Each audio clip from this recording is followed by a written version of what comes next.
हमने पढ़ लिए कि कौन से फैक्टर्स इफेक्ट करते हैं एंजाइमेटिक एक्टिविटी, जैसे कि टेम्परेचर हो गया, पीएच हो गया, सबस्ट्रेट कॉन्सेंट्रेशन हो गई। और अब हम आएंगे इनहिबिटर्स, कुछ ऐसी चीज़ें, कुछ ऐसे केमिकल्स जो कि किसकी, इन सर्टेन केमिकल्स की प्रेजेंस में एंजाइम की एक्टिविटी क्या होने लगती है, कम होने लगती है। ठीक है, और उसमें से सबसे पहला हम पढ़ेंगे कॉम्पिटिटिव इनहिबिशन। ठीक है, अब इस कॉम्पिटिटिव इनहिबिशन में समझिए बहुत सिंपल है, बहुत सिंपली आपको समझा दूंगी, बस ध्यान से पढ़ना है आपको। ठीक है, लेट्स अज्यूम ये है आपका एक एंजाइम।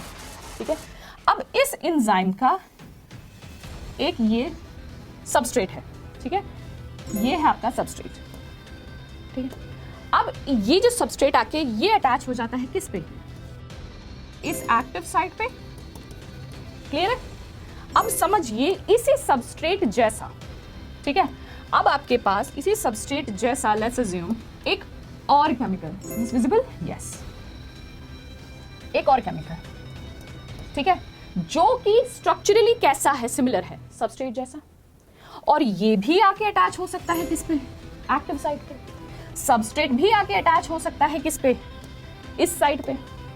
तो दोनों आपस में क्या कर रहे हैं, दोनों कर रहे हैं compete for what, to attach at active site. दोनों ही कंपीट कर रहे हैं, and that's why this is known as competitive inhibition. ठीक है, क्योंकि इनके बीच में कंपटीशन है कि पहले ये अटैच होगा कि पहले मैं अटैच होऊंगा। समझ में आई बात? और ये बिल्कुल सिमिलर है किससे, सबस्ट्रेट से।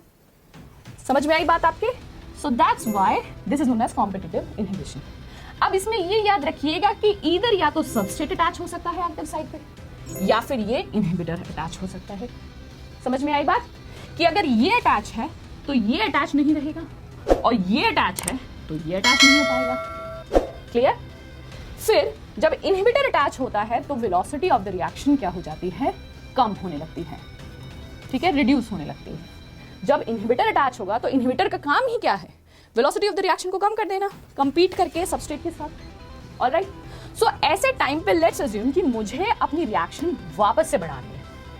ठीक है, मुझे चाहिए कि मेरा सबस्ट्रेट वापस से अटैच होने लगे और मैं क्या करूं, अपनी रिएक्शन का जो रेट है वो बढ़ा दूं। तो अब उस टाइम पे मैं क्या कर सकती हूँ, मैं एक और सबस्ट्रेट ले आई, एक और सबस्ट्रेट ले आके आ गई।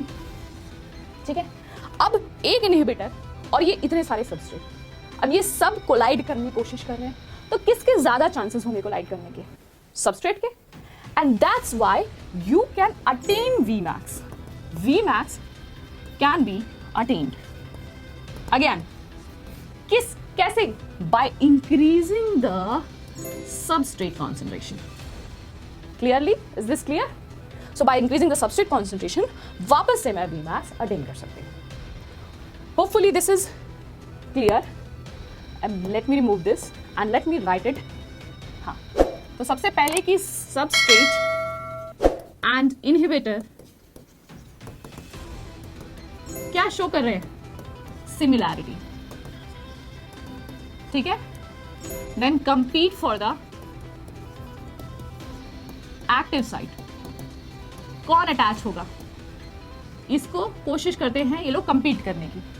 ठीक है, फिर अगर हम सबस्ट्रेट कॉन्सेंट्रेशन इंक्रीज कर रहे हैं तो Vmax अटेन हो सकती है। क्लियर है ये बात? ठीक है, अब एग्जाम्पल, इसके एग्जाम्पल क्या हो सकते हैं? सबसे पहले आपको याद रखना है सक्सिनिक डिहाइड्रोजिनेज।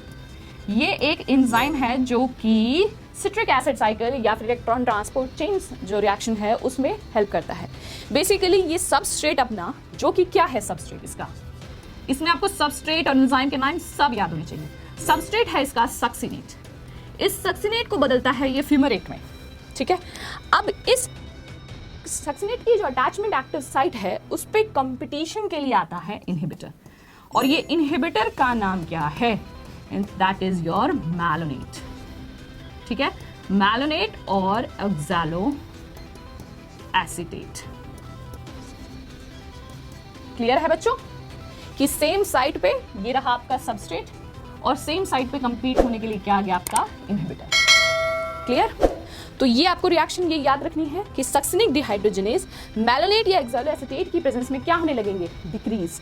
वही यही सक्सिनिक डिहाइड्रोजिनेज का, क्योंकि सबस्ट्रेट कौन सा है, सक्सिनेट। तो अगर हम सक्सिनेट का लेवल बढ़ाएंगे वापस से ड्यूरिंग द इनहिबिशन, तो क्या हो जाएगी, Vmax अटेन हो जाएगी। अब मैं आपको इसके साथ साथ एक और रिएक्शन बताती हूँ, ठीक है, क्योंकि आपकी एनसीईआरटी में एक लाइन लिखी है, ठीक है, दैट इज कि बैक्टीरियल पैथोजेंस को हम कंट्रोल कर सकते हैं बाय कॉम्पिटिटिव इन्हिबिशन। अब इस लाइन का मतलब क्या है कि बच्चों, कुछ बैक्टीरिया जो होते हैं उन्हें चाहिए होता है फॉलिक एसिड, ठीक है, विटामिन B12 अगर आपने सुनी होगी, पता ही होना चाहिए आपको। तो फॉलिक एसिड से, जो फॉलिक एसिड है बेसिकली, ये उनको अपने डीएनए और आरएनए की सिंथेसिस में चाहिए होता है, और ये बनता है किससे, पाबा से, ठीक है, that is p amino benzoic acid. अब ये जो पाबा है, इसका सबस्ट्रेट जो है, ये सबस्ट्रेट, तो ये फॉलिक एसिड की फॉर्मेशन फ्रॉम पाबा, तो सबस्ट्रेट क्या बन जाता है, पाबा, प्रोडक्ट क्या है, फॉलिक एसिड, और इसमें जो एंजाइम इस्तेमाल होता है दैट इज डाइहाइड्रोटेरोएट सिंथेज, ठीक है।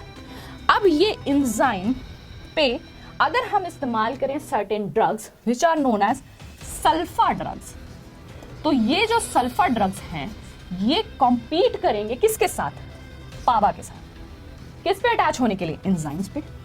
तो अगर हम सल्फा ड्रग्स खा रहे हैं तो पाबा की जगह ये सल्फा ड्रग्स ज्यादा अटैच होने लगेंगे, एंड दैट्स व्हाई इनके अटैचमेंट की वजह से ये रिएक्शन का क्या हो जाएगा, घट जाएगी वेलोसिटी, रिएक्शन आपकी बंद होने लगेगी, और फोलिक एसिड का प्रोडक्शन जो क्या हो जाएगा, inhibit, and that's why you can stop, ठीक है ना, आप जो है इस इन्फेक्शन को स्टॉप कर सकते हैं। Is this understood? सबसे पहला क्या था आपका एग्जांपल, सक्सिनिक डिहाइड्रोजनेज, और दूसरा क्या था आपका बैक्टीरियल पैथोजेंस। क्लियर है?